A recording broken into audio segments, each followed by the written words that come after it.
Hey guys, I'm back with another video. I have a couple of things I want to show you today. Something you guys may not think of, you know, it's possible, right? So, first thing I want to do is I want to show you, you know, I got into this thing where, hobo stoves, you know, to carry with you. And then I looked at like the rocket stoves and the little multi-fuel canister types, the little tabs.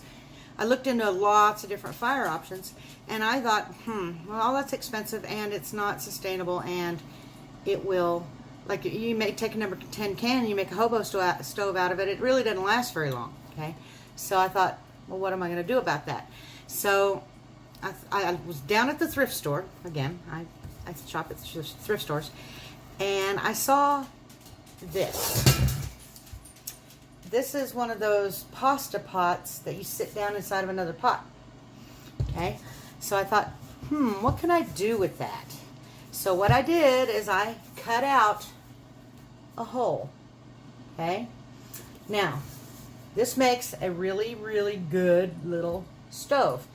It's cheap. This thing cost me, I think it was $1.80. You know, it was super cheap, and it's stainless steel. And it's heavy gauge construction. It's not gonna break. It's not gonna wear out anytime soon. And if you keep the ashes and stuff out of it in between uses, it shouldn't rot out the bottom either. And then I turned around and I found a couple of things to go over the top. One of them is this. It's got like little feet on it, and it fits right down over the top of it. See that? Makes a perfect little grill. And then I found one of these, which is like a cake stand. And again, it fits right down over the top of it. Or you can set this down directly on your fire to so you can grill, you know, meat or whatever you want. I've used this thing twice. First time I used it was with the, you know, those little fire starter log type things. You know, they're about this big around, and you light up the package, and then you burn them in your fireplace. Let me tell you, do not use one of those unless you want your pots and pans so covered with soot that it takes forever to get them clean, because they put out a lot of soot. Okay, at least the ones I did. And I bought the Duralog, was it? I think it was Duralog. And I broke it in half, put it down in here, and lit it up, and they burned for a while, and it was all right. But they made so much black soot that it took me forever to clean my stuff off. Really, it was horrible. And then you can see, well, of course, it's going to get black with heat. But this right here is a great multi-use item. You can use it on top of your pot, because then you could do things like you could set your pans on top of it. I don't have this angled right, do I? There we go. You can set your pan on top of it, okay, and cook that way. Or you can use a pot, and you can cook that way. Or you can just lay something on top and cook it that way, like a whole potato, or you know, a skewer with vegetables on it, like a shish kebab. Which in my bug out kit, I'm going to actually have 2 little skewers, because they're little metal skewers about yay long. They make great for vegetables. Okay. Now, if I'm out wild foraging and I come across some root vegetables, and I've only got the one pot, I can skewer those and put those over the top of this while I have my pot right here, and they can be cooking while I'm making soup or coffee or whatever the case may be. So I wanted to show you this because it was I thought it was a really cool idea. Now, this is not something you're going to be able to put in your bug out bag. You might could attach it to the outside. Now, you could put it down in there in the bottom and then put stuff in it, but it'd have to be a big bug out bag to do that. This is more like as if you are able to bug out in your vehicle, okay? Or even if you just go camping with it, and that way you don't have big open flames everywhere.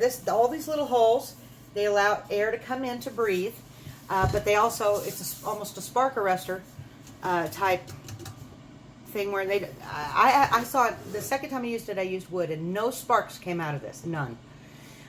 Could be I just had the right kind of wood. I was in the desert and everything was super dry, so, you know, there wasn't any popping and stuff like that because it was all dry. It was mesquite mostly.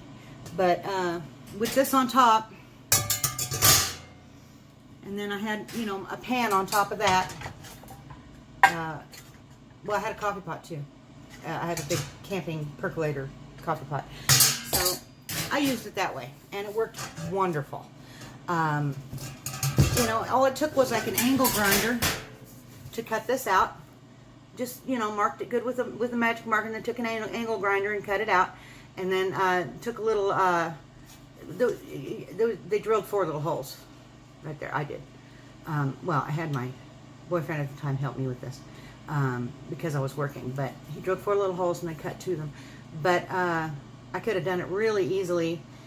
I should have had him save this piece so I could make it a door where it would open and close. But I didn't think of that at the time. So if you guys do it, you might want to consider keeping that little piece that's cut out to make a little door out of it. And that way you could have like a little tiny fireplace. That would work great. Now, the next thing I wanted to show you guys is what I've been doing with my dehydrator. Oh, I left it on, and I hope you guys heard everything I said. In here right now, let me move this. In here right now is potato dices and corn. Okay. When I'm done, it'll be 2 pounds of potato dices. This was the first half, and then this is the last half of the bag. Because what I did is I took a 2-pound bag of peas out of the freezer. Let me move that back. Okay.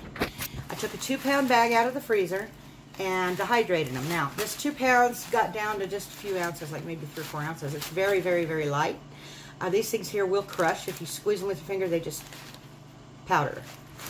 Okay. And then also, I took a 3-pound bag of blueberries and dehydrated them. And that's it. 3 whole pounds right there. And it's about the same as the peas. They weigh about the same. You know, if you're out in the woods and you're camping, or if it's an SHTF situation and you want to cook something and you get tired of rice and beans, I don't know about you, but I know I would. Okay, I would get super tired of that if it's all I had.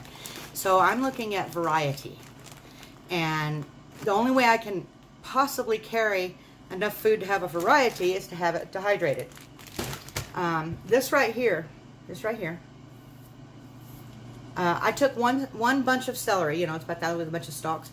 Took 1 bunch of celery and I cut it up. I only discarded the little end, and there was a couple of little, you know, little pieces that I didn't like the looks of. Okay, and then I sliced up all those things. I got one of them slicers, and I put them in my dehydrator, and I dehydrated them all down to super dry. Then what I did is I was thinking about just leaving them dehydrated little chunks, but I decided, I have no molars in the upper of my jaw in the back, so I have a hard time chewing anything that's hard. It has to remain soft, but I love celery.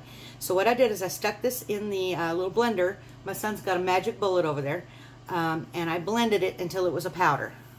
And this stuff smells amazing. It smells really good. It smells like celery, but it smells really good. And this right here, I can put a little 1/4 teaspoon in a soup, and I can get the nutritional value that's in celery. I don't know how much it has, but the flavor as well. And this doesn't weigh anything. And I could probably put another bunch of celery in here, and I'm probably going to do that. I'm going to buy a whole nother bunch of celery, dry it up, and then finish filling this thing up, because I do like the flavor of celery. And now, these are little potato dices. The other ones that I had in there were hash brown potatoes. These are potato dices. And 2 trays on this dehydrator, and this will be 2 pounds of dehydrated chunks to make potato soup or whatever you want little potato chunks for. You can even rehydrate them, boil them up, and then mash them. It'll work out no matter what. And so I got that. Now, what was that other thing I was going to show you? I think that's it. Except for, on the green beans, I'll be doing more of those. I'm going to finish that whole bag and put that in there. And then what I'm going to do is I'm going to take that original food bug out bag, and I'm going to revamp it, because it's just too heavy. By the time I get my sleep system, because I just got the MSS sleep system, my son gave it to me as a present, as well as the dehydrator, and I get that in there. That weighs 10 pounds by itself. Okay, and then I get my stuff in my backpack, which I haven't weighed it because I don't have a scale. So I used to have a luggage scale. If I find it, I'll weigh it and let you know. I've torn it apart 2 or 3 times. And I've got to redo it again because it's just sitting over there in the corner right now. Now, could I survive in it the way it is? Yeah, I'm pretty sure I could. But I'm going to redo it to where it is right, because it just bugs me if it's not right. But with the weight of the sleep system, the weight of the bag, the weight of the food, because that food bag that I had weighed pretty close to 20 pounds, you know, with the rice and the beans and the different things I've redone and put it in there, because I've already redone it a couple of times since I made my last video on it. It's just a little heavy. So with the dehydrated stuff, this stuff doesn't weigh hardly anything. If this is a pound, Bob's your uncle, you know. It doesn't weigh anything. But this is a lot of food. It doesn't look like a lot, but you rehydrate this, this is a lot of food. So, plus it tastes better than just rice and beans or trail mix. You know, and I've got, my son gave me one of his canteens. And so I've got that, and I already had the cup, and then of course they nest. I got to get me one of those carriers for it, so I can put it on my belt, and that way I'll have a quart of water. I've got the other water bottles, but I want to have this. This is plastic. I can't boil in it, but I can boil in the cup. You know, I can boil in the cup. I'll tell you a story about this cup. I went camping when I was in Arizona, okay, and I didn't have any other cup with me. And so what I did is on the way back down from the mountain, it was up there at Mount Lemmon in southern Arizona. And on the way down the mountain, I was driving an 82 Chevy 1-ton single cab long bed pickup. It is an older one, but it ran good. And it growled. It really did sound good at the time. And these two guys pulled up next to me. And they were in one of those Impalas, or they had the great big wheels on them. And they were all listening to their rap music. And I looked over at them, and they kind of turned it down and nodded, and I said, "You wanna?" And they said, "Yeah." I said, "All right." I had my coffee in my one hand, and I had my hand on the steering wheel. And when that light turned green, we both floored it. And I left them in the dust. I slowed down and waited for them to catch up, and then I left them in the dust again. Okay? We got to the next light. It was about a mile down the road. And I looked over at him, took a drink out of this cup, and said, "There is no replacement for displacement." It was funnier now. And they were laughing and having a good time. Nobody got mad. It was just the way it was. But that's my story about this cup. It's the first time I had ever used this cup.